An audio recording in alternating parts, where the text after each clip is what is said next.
Ofertando, com a planilha aberta, material em mãos, vamos aí para a nossa aula. O que você tem que trabalhar? Você tem que trabalhar agora também com outras ferramentas da planilha. Nós vamos falar agora do operador de texto. Quem é esse operador de texto? O operador de texto é conhecido como o sinal de ampersand, ou popularmente conhecido como sendo o E comercial.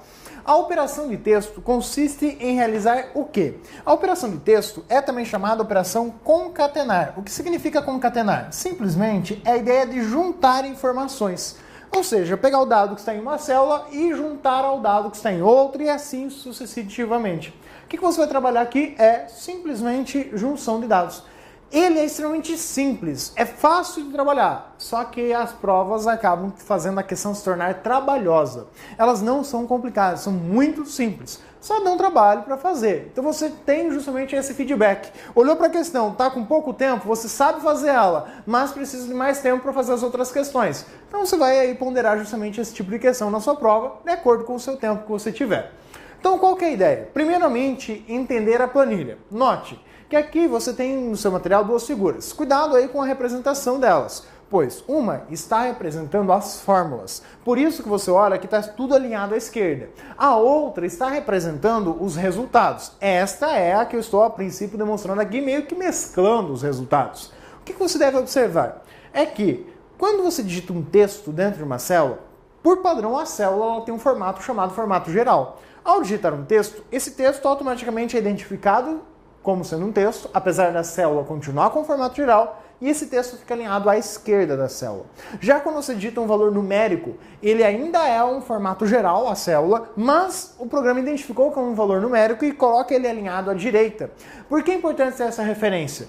Justamente para análises de cálculo, porque quando a gente usa o operador de texto, ele é uma operação que traz como resultado o quê? Uma estrutura do tipo texto. Logo, se a estrutura do tipo texto, o resultado produzido por este operador vai ficar alinhado à esquerda.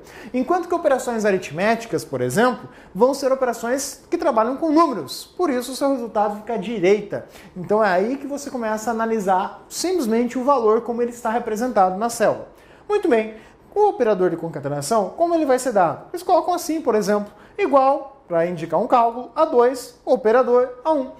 O operador é necessário que você coloque o cálculo justamente porque é uma operação e você pode misturar as operações aritméticas aqui envolvendo o processo. Mas por partes vamos entender a sua lógica.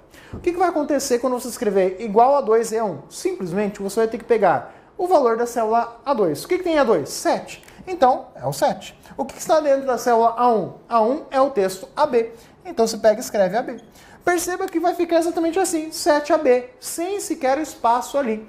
Claro, se houver espaço antes do A ou depois do B, esse espaço ele vai aparecer aqui. Como é número, não tem espaço nem antes nem depois. Isso é uma característica de um número. Então, apenas o texto tem que ter cuidado. Se você pegar duas células que têm texto, juntar elas e perceber que entre o resultado ficou um espaço, significa que, possivelmente, as células já tinham espaço na hora que foi digitado o dado. Então, simplesmente trouxe o resultado, pegou o que tem a 2, pegou o que tem a 1, tá pronto. É só isso. É só isso. Só que as provas vão explorar mais. As provas vão dizer para você o seguinte, olha, foi selecionada esta célula e a partir dela foi usado um recurso que é o recurso da alça preenchimento, que vai ser descrito para você na prova com simplesmente a ideia de clicar e arrastar.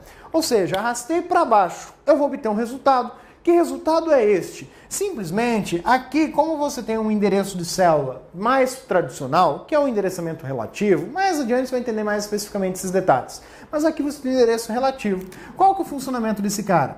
Quando você usa alça preenchimento, você está indicando para o programa que você quer que ele seja algo óbvio, que ele seja inteligente, que ele entenda que quando eu puxar para baixo, eu quero essa mesma expressão, só que eu quero ela considerando valores para a linha de baixo. Ou seja, significa que o programa vai avaliar automaticamente essa expressão e vai perceber que você está na coluna A e continua na coluna A. Então a coluna A não muda, vai ficar a mesma. Ele vai dizer para você na questão, por exemplo, que foi arrastado até a célula da linha 6. Então ele arrastou até essa linha.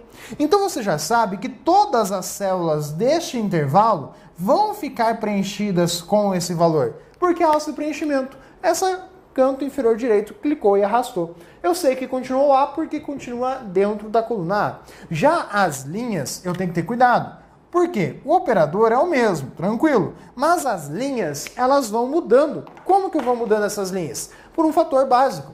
Estava aqui indicado a linha 2. Eu vou aumentar uma linha, não vou? Vou puxar para baixo. Ao puxar para baixo, da linha 2 vai para a linha 3. Aqui era o 1. Vou aumentar uma linha, ou seja, vai para a linha 2 a indicação. A mesma coisa vai acontecendo nas linhas abaixo. O 3 aumentou de novo, vai identificar agora o 4. O 4 na linha de baixo vai aumentar para 5. O 2 na linha de baixo aumentou para o 3, na linha de baixo aumenta para 4. Então aqui você tem um princípio de usar auto-preenchimento. Então esse é o trabalho. A questão às vezes vai trazer lá a alternativa pedindo qual o resultado dentro da célula A6. Simplesmente você vai ter que pegar o que está na célula A5 junto com o que está na célula A4. Mas o que está na célula 5 é o resultado do que está em A4 e A3. Mas o que está na célula 4 é o resultado que está na 3 e na 2. Ou seja, querendo ou não, eu vou ter que fazer isso de cima para baixo. Porque eu preciso dos resultados anteriores desse modelo para poder obter o resultado. Então, primeiro, A3. A3 tem esse dado, acabamos de obter ele. Vai ter lá o dado 7AB. E eu vou pegar esse texto que estava aqui em A3, só representei aqui do lado, você tem no seu material na mesma célula representado, e vou juntar ele com o quê? Com o que está em A2. O que tem dentro de A2 é o número 7. Então vai aparecer aqui também o 7. Tudo ficando alinhado à esquerda, porque é o resultado de um texto. Na célula de baixo, eu vou pegar o A4. O que é o A4? É o que está dentro desta célula. Essa célula tem como resposta 7AB7. Então eu pego esse 7AB7 e simplesmente vou juntar este dado com o que está em A3. O que está dentro de A3? A3 é 7AB. Então acrescento esse 7AB, beleza, está ali o resultado. Agora, por fim, eu vou chegar ao resultado de A6, que é o A5, tudo isso dali obtido na situação anterior, 7AB, 7, 7AB. E eu vou juntar essa expressão com o que está em A4. O que está em A4 é o quê? O 7AB7. Percebeu que não é difícil, mas é trabalhoso, porque você tem que ficar repetindo? Mas onde que está o detalhe? As alternativas vão começar a trabalhar aqui, ó. Ora, vamos colocar só um 7 aqui no meio, algumas alternativas vão ter 2, outras 3, e assim por diante. Ela vai misturando nessa situação. Então é uma questão que vai exigir atenção, além, claro, do conceito básico, que é a junção. A praticidade, que é você clicar e arrastar e obter as fórmulas abaixo. E o detalhe da atenção para poder fazer o resultado efetivo, qual é a sua resolução. Então esse é o cuidado em utilizar o operador de concatenação. Mas existem outras situações que podem ser citadas na prova. Por exemplo, aqui eu tenho dois valores numéricos, e aí eu jogo lá a expressão A1 e comercial B1. O que eu tenho em A1? A1 eu tenho 10, em B1 eu tenho 40. Então vai aparecer o que como resposta dentro dessa célula? Vai aparecer o número 10 e o número 40 grudados um ao outro. Só que é o resultado de uma operação de texto. Apesar de eu visualmente ter um número, eu sei que este resultado é proveniente de uma operação de texto, portanto o valor fica alinhado à esquerda. Aí que está a jogada. Ainda é um número. Por quê? Como é que você sabe disso? Olha aqui na célula da coluna D. Vou colocar C1 mais 1. O que tem em C1? 1040. Esse 1040 é o quê? Na verdade, para uma operação aritmética, esse valor é o valor 1040. Ou seja, o resultado aqui vai ficar 1041, alinhado à direita da célula. Olha onde que está a situação. O resultado de texto alinhado à esquerda, resultado de uma operação aritmética fica alinhado à direita. Então você consegue pegar valores pequenos a princípio e transformar em valores bem maiores. A mesma situação aqui embaixo, quando eu pego somente texto. E eu devo observar um detalhe aqui. A ordem dos fatores. Nesse primeiro caso, eu tenho A1 e depois o B1. No outro caso, eu tenho B2 e depois o A2. Ou seja, nesse caso, eu tenho B2, CD, esse valor. A2 é o AB, então eu pego esse AB e escrevo aqui. Então a ordem dos fatores interfere no resultado. Só que também podemos trabalhar com a operação de concatenação, não apenas com o operador. Nós podemos utilizar uma função chamada concatenar. A função concatenar, ela funciona de que forma? Simplesmente você vai escrever concatenar e a expressão dela é tratada com o uso de parênteses e ponto e vírgula. Você vai colocar lá concatenar e copiando essa expressão, o B2, depois você coloca o A2. O diferencial dela é que ao invés de você separar os elementos pelo operador, você já disse o que você quer fazer. Você tem uma função. Você apenas separa os parâmetros pelo ponto e vírgula. Então, o ponto e vírgula aparece aqui apenas para separar valores. Basicamente, é isso que ele vai oferecer de resultado. Beleza, qual que é o resultado? Exatamente o mesmo que o anterior. O que está em B2, C2, com o que está em A2, AB. Pronto, está ali o resultado expressivo pela resolução da questão. Cuidado, pois é possível incrementar a coisa. Ele pode fazer isso aqui, ó, E comercial A1, por exemplo. Como eu faço para adicionar aqui? Simplesmente vai colocar mais um ponto e vírgula, o parênteses que fecha lá no final, mas você vai colocar A1. O resultado continua sendo o mesmo princípio lógico. Qual é o princípio lógico? O A1 acrescenta o valor de A1. Aqui acrescentei A1, também acrescenta o valor que está em A1. Pronto. Então o princípio de funcionamento é o mesmo, só que um é o operador e o outro é a função que é utilizada para essa finalidade. Tranquilo. O que eu quero que você observe é justamente a ideia. Concatenar, ela tem a ordem dos fatores influenciando no resultado.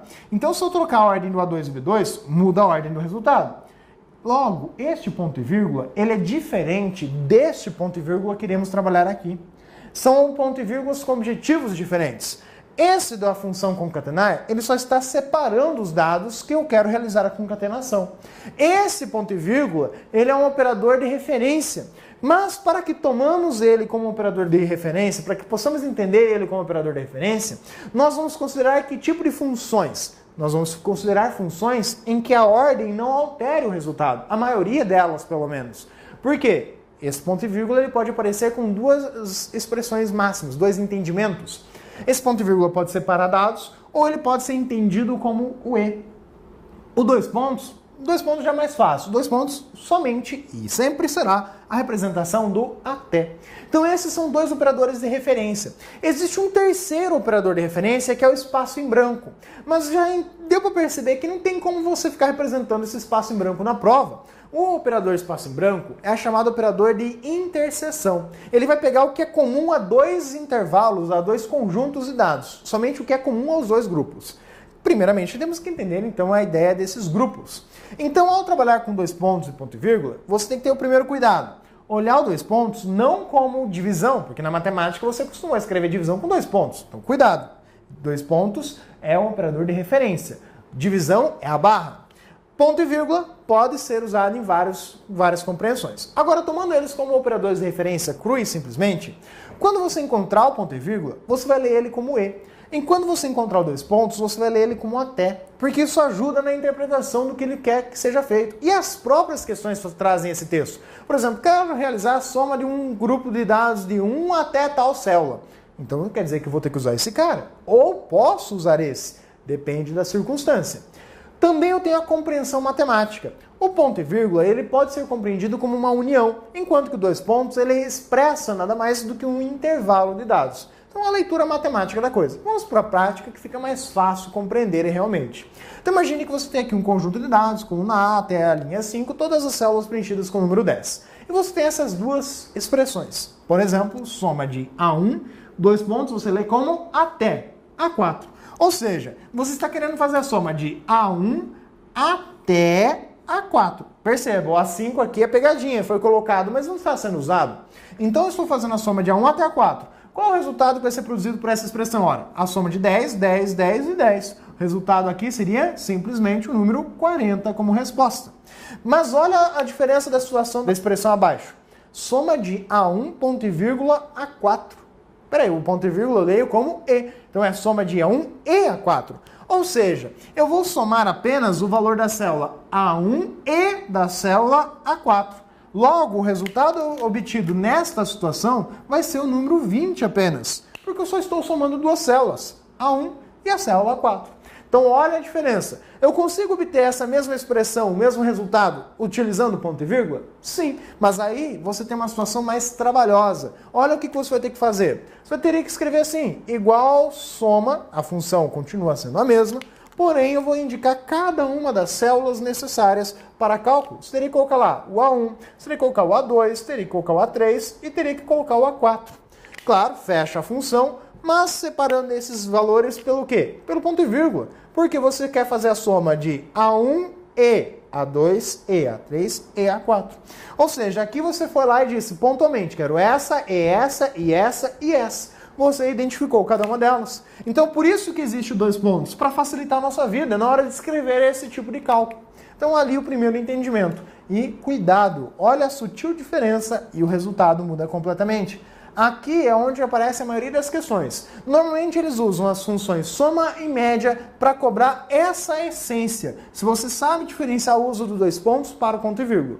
Só que também aquelas situações um pouquinho mais elaboradas, onde eles trazem a planilha para você mais expressiva, com mais dados, e pedem para que você represente ali um conjunto de dados mais significativo. Por exemplo, soma de E2 até B5. Peraí, já está meio estranho isso daqui, não está? Está.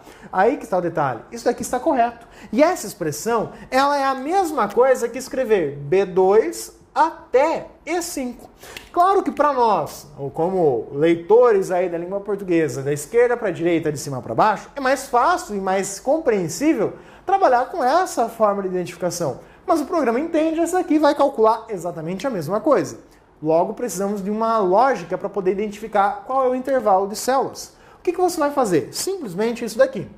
Olhando para o intervalo, qual que é a menor linha do intervalo? Então, a menor linha que está aqui representada. A menor linha é a linha 2, certo? Então, você vai vir agora para a planilha e vai simplesmente marcar antes da linha 2. O que é marcar antes da linha 2? É entre ela e a anterior. Então, você vai lá e demarca antes da linha 2. Beleza. Volta lá para o intervalo.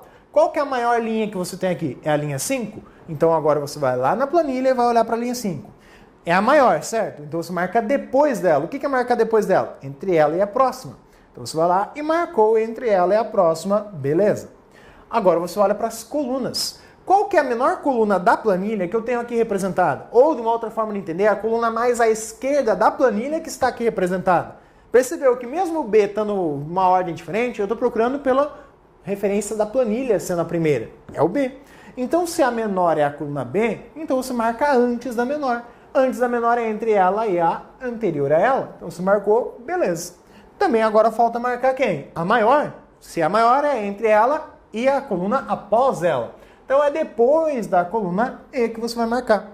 Então, essas duas expressões, elas vão estar fazendo a soma de que conjunto? Exatamente esse conjunto que ficou dentro do retângulo que você desenhou. Nesse caso, um quadrado em específico. Então, esse conjunto de células que você acabou de delimitar é exatamente o que vai ser somado. Então, essa é a essência. Agora, olha o seguinte. No primeiro caso, eu representei pontas. Que pontas? E2, representei essa ponta. E a célula B5, esta outra. Porque quando você trabalha com intervalo, o que você tem é isso, identificar essas duas pontas. Então, o conjunto de dados a ser trabalhado é o que está nesse intervalo. Mas, claro que para nós é mais comum identificar quais pontas? Identificar estas duas. Então, eu sempre vou trabalhar com as pontas e assim identificar o intervalo. Eu imagino como forma mais fácil fazer esse quadriculado aí para poder identificar qual é o conjunto. Claro, dá para ir direto nas pontas e tentar identificar, mas corre um risco de se confundir. Por isso, a sugestão é trabalhar com essas ideias de limites. Também seria possível obter de formas diferenciadas. Por exemplo, eu poderia dizer que eu quero a soma de B2 até E3 e aí da célula E4 até a célula B5. Observe que aqui eu vou ter que fazer justamente esse uso, de B2 até E3 e de E4 até B5. E aqui eu fecho essa função para calcular esse conjunto de dados, basicamente. Estas três fazem a mesma coisa. Essa aqui também? Sim. O que eles cobram nesse tipo de questão é essa lógica. É possível ter essa combinação? Sim, é possível. Mas quando você trabalha com isso, o que você precisa trabalhar é, primeiro, com os intervalos. Então você identifica quem é este intervalo, depois você identifica quem é este intervalo, e por fim, como você trabalha com conjuntos, você vai pegar os dois conjuntos de dados e vai fazer o quê? A união entre os dois para saber qual é o intervalo maior que você tem. Ou seja, olhando lá para a nossa planilha de dados, o que você vai pegar? Primeiro intervalo. Vamos identificar o primeiro intervalo. Vamos chamar esse intervalo de intervalo X. B2 até E3, certo? Qual que é a menor linha? É a linha 2. Então marca antes da menor linha. Perceba que ela já até está marcada. Claro, já fizemos análise para o mesmo intervalo. Mas é a linha 2, marquei antes dela. Aqui eu tenho a linha 3. Marca depois. Então marcar depois da linha 3 é entre ela e a próxima. Beleza? Estamos analisando o intervalo X. Primeira coluna B, marca antes dela. Então vou marcar antes da coluna B para saber quem é o conjunto de dados. Maior coluna E, marca depois dela. Então vou lá e marco depois da coluna E. já estava marcada, também remarcamos ela. Então, quem é o intervalo x? O que ficou aqui dentro do quadradinho vermelho. Então, esse é o intervalo x que eu vou ter que somar neste primeiro intervalo no grupo x. Só que eu também tenho, qual grupo? Também tenho o grupo bolinha. Eu tenho que fazer a união entre esses dois. Então, esse de E4 até B5. Qual que é a menor linha? 4. Marca antes dela. Antes dela, entre ela e a anterior. Então, eu vou lá e marquei entre ela e a linha 3. A maior linha é a linha 5, também está marcada. Mas eu vou marcar ela novamente porque agora eu estou pensando em outro intervalo. Então, depois da linha 5, entre ela e a próxima. A menor coluna é a coluna B. Marco a menor coluna. Então, eu vou marcar a menor coluna. Vai ficar tudo bem marcadinho aqui a planilha. E a maior coluna é a coluna E. Volta lá e marca a maior coluna também. E agora eu quero meu conjunto bolinha. O conjunto bolinha é o que ficou desenhado aí dentro do retângulo azul. E assim você tem este conjunto de dados. Unindo os dois conjuntos, eu não tenho exatamente o mesmo representado pelas três situações?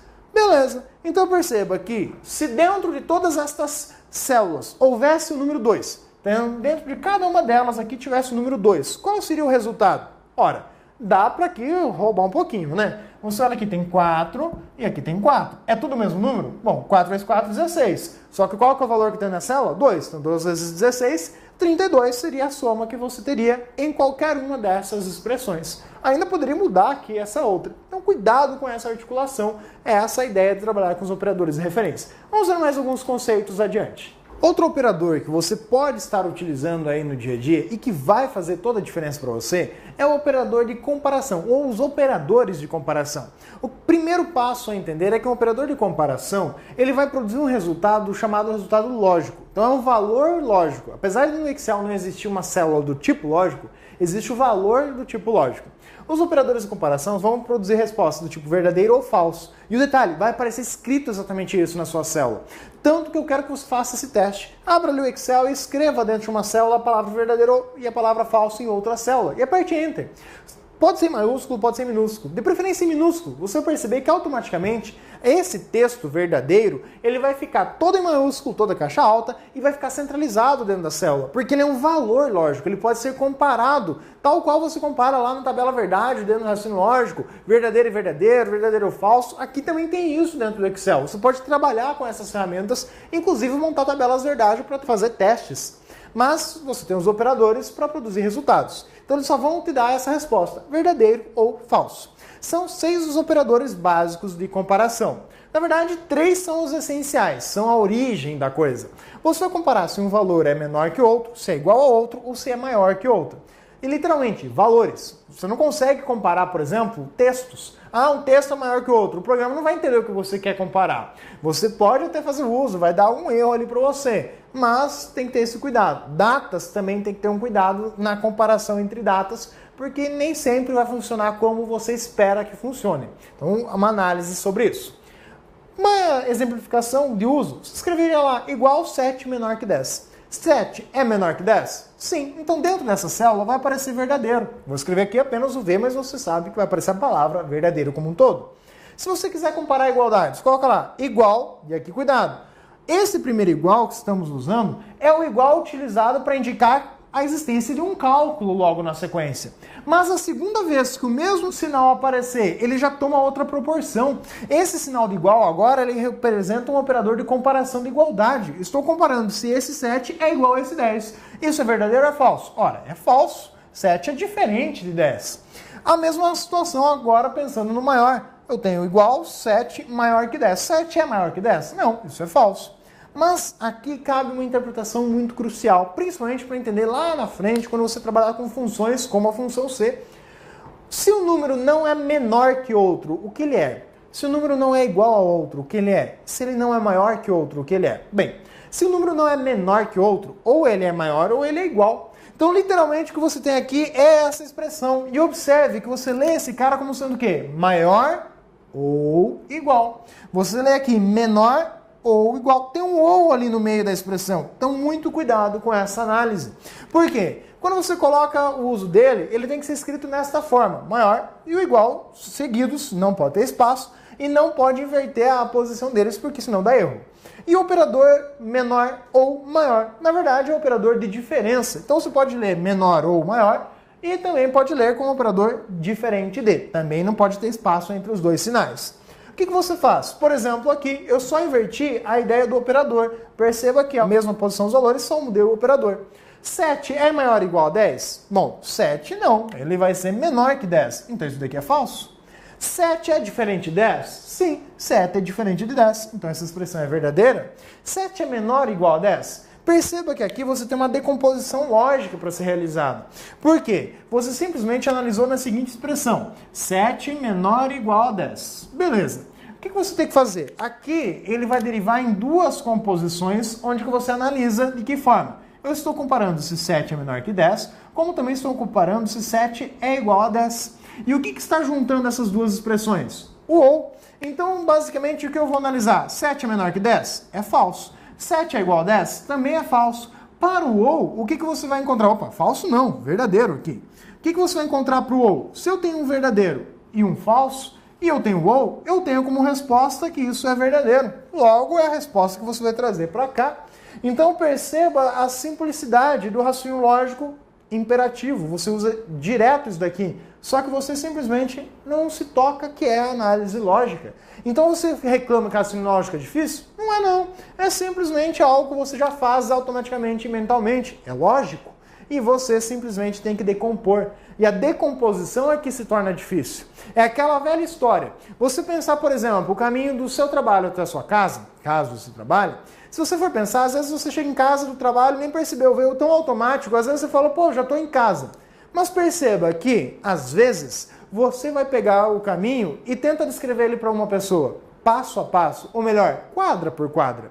Então, se você mora do lado do trabalho, também é sacanagem. Mas se você mora longe, perceba que é difícil você ficar pensando quadra a quadra. Indicar para a pessoa, olha, anda 3 quadras, vira à direita, mais 2 quadras, mais 3 quadras. Por quê? Você sabe a resposta, mas você demora mais porque tem que pensar passo a passo. É o que acontece no raciocínio lógico. E também dentro das questões básicas de matemática, planilhas, você tem que pensar nas coisas passo a passo. Então esse é o cuidado que você tem que ter para essa análise. E aqui você vê uma outra expressão básica. Perceba que todos os valores que você colocar aqui, que produzirem esse resultado como verdadeiro, ou seja, qualquer combinação de A e B que você coloque aqui, de tal forma que o A seja menor que B, necessariamente, quando você tiver aqui uma situação do valor A e aqui o valor B, vai ser exatamente a situação oposta na lógica, ou seja, a negação. Por quê? Se esse cara for menor que B, ele não pode ser maior nem igual. Agora, se esse cara for igual a B, isso aqui é falso. E aquilo lá se torna verdadeiro. Se o A for maior que B, aquele é verdadeiro também. E esse continua sendo falso. Ou seja, esse operador é a negação deste operador. Esse operador, a negação deste. Este operador, a negação deste. E o inverso também é verdade. Esse cara também posso dizer que é a negação daquele. É aquela história. A negação da negação é a própria afirmação. Então aqui você tem a ideia dos conjuntos de dados complementares. Por quê? Se eu sei que com um valor A está no intervalo de valores menores que B, eu sei que ele não está no conjunto de valores maiores ou iguais a B. É a ideia de conjuntos complementares também. Então cuidado com essa análise dos operadores de comparação, beleza? Vamos aos exercícios para praticar um pouco esses assuntos. O usuário de uma planilha eletrônica necessita agrupar o conteúdo das células A5 e B6, e este resultado ele deseja colocar na célula C6. Assinale os passos corretos que o usuário utilizou para alcançar seu objetivo. Considere a planilha eletrônica do Excel 2013. Clicar na célula C6 e digitar a fórmula igual A5E comercial B6. Clicar na célula C6 e digitar A5 arroba B6. Clicar na célula C6 e digitar a fórmula A5 aspas duplas e comercial aspas duplas B6, ou clicar na célula C6 e digitar a fórmula igual a 5 aspas duplas arroba aspas duplas B6, ou clicar na célula C6 e digitar a fórmula A5 aspas duplas B6. Ora, se ele quer fazer uma junção de conteúdo, ele quer concatenar o conteúdo. Para concatenar, simplesmente você vai usar o operador e comercial. Precisa colocar aspas duplas? A princípio, não. Quando é que é necessário colocar aspas duplas? Quando for realizar nesta forma. Imagine, por exemplo, que ele está querendo o conteúdo das células. Então ele já fala, olha, eu quero o conteúdo da célula ali apresentada A5 e a célula B6. Beleza, resolveu, alternativa A correta. Quando que tem que usar aspas duplas? É quando eu já tenho o conteúdo das células. Por exemplo, eu quero pegar este texto e juntar este texto com outro dado que eu tenho em algum lugar, ou simplesmente eu vou escrever. Então, aqui sim eu preciso das aspas duplas, porque eu quero colocar esse texto. Então, eu estou dizendo, eu quero juntar este dado com este dado. Aí é necessário usar as aspas duplas. Do contrário, se é o conteúdo de uma célula, você joga diretamente o endereço de célula. Também já apareceu questão em prova, onde ele pedia assim, eu tenho uma coluna aqui, que é a coluna A e a coluna C, e coluna B, né, no caso. Então, na coluna A, ele disse que tinha lá o nome do usuário. Então, tinha lá, por exemplo, professor. Seria o nome de um usuário. E ele tinha o domínio do serviço que esse usuário utilizava para o serviço de e-mail. Por exemplo, aqui no meu caso, seria lá joaopaulo.pro.br. Então, a busca que ele trazia era, eu quero um endereço de e-mail em uma única célula. Mas cadê o arroba? Não tem. Então, o que você vai ter que fazer? Colocar lá, igual o endereço da célula A1, e eu preciso agora colocar o arroba, porque é um caractere, certo?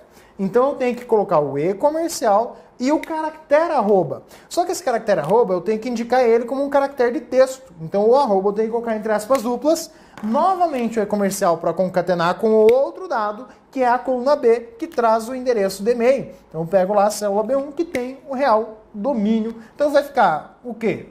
professor@joaopaulo.pro.br como resultado dessa operação. Então, uma forma de trabalhar isso que também já apareceu em prova. Fique atento ao uso do E comercial como operador de concatenação. Até mais, um forte abraço e bons estudos!